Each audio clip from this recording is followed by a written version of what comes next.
Hello dear students, welcome to my channel. बच्चों, आज हम करने वाले हैं कार्यपत्रक G11 जो कि कक्षा 6 एंड 8 के लिए। कोई सब्जेक्ट स्पेसिफिक नहीं है, ये जेनरिक वर्कशीट है कक्षा 6, 7 और 8 के लिए। ठीक है, तो आइए बच्चों इसको समझते हैं और उसके बाद कुछ सिंपल से क्वेश्चंस के आंसर देते हैं। ठीक है, सो प्यारे बच्चों, हम तरह तरह के कपड़े पहनते हैं। ठीक है, सर्दियों के कपड़े अलग रंग के होते हैं, अलग प्रकार के होते हैं, तथा गर्मियों के कपड़े अलग प्रकार के होते हैं। आपने देखा ही होगा, है ना।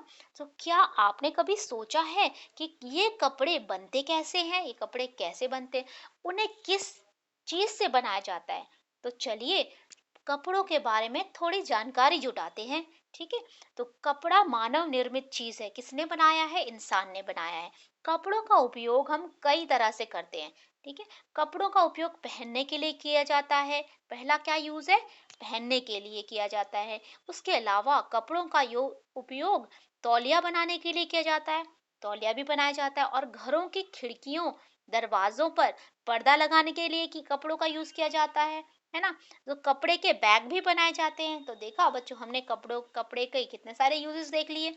सो इतना उपयोग हम जिनका उपयोग हम किसी तरह की घर की सामग्री में रखने के लिए किया करते हैं। सो कपड़ा धागे से बनता है। ठीक है, कैसे बनता है? कपड़ा धागे से बनता है।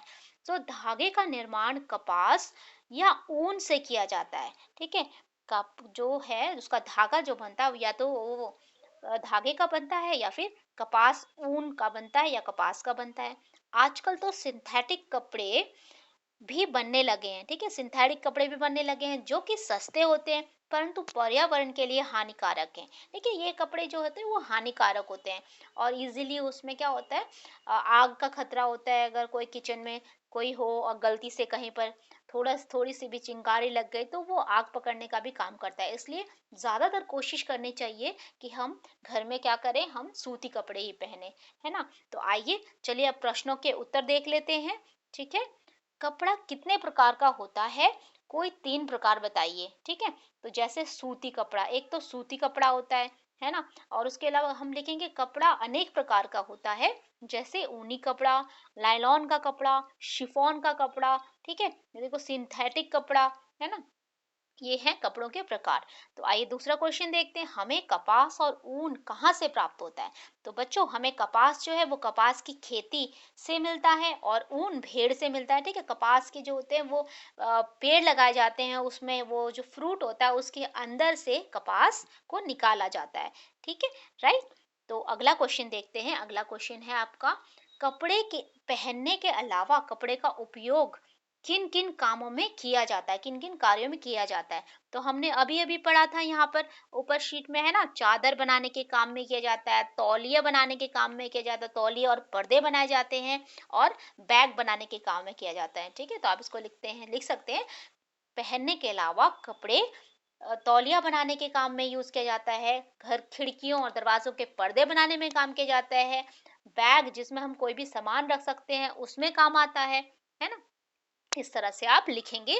चौथा प्रश्न है, कपड़े के आविष्कार से पहले मानव कपड़े की जगह किन चीजों का इस्तेमाल किया करता होगा? ठीक है, आपको ये सोचना है और घर वालों से बातचीत के आधार पर इसको लिखिए। तो अपने बातचीत करके घर वालों से पूछिए कि वो क्या यूज करते होंगे। तो देखिए, आप लिख सकते हैं, कपड़े के आविष्कार से पहले मानव जानवरों की खाल, घास और पेड़ों के पत्ते, पेड़ों की छाल आदि का इस्तेमाल किया करते होंगे, है ना। राइट। तो देखिए अगला प्रश्न पांचवा है, कपड़े और पहले और आज के पहनावे में क्या अंतर आया है? ठीक है, तो आप ये अंतर अपने ऑब्जर्वेशन भी से भी लिख सकते हैं। ठीक है, तो पहले ज्यादातर लोग सूती और स्वदेशी कपड़े पहनते थे, है ना।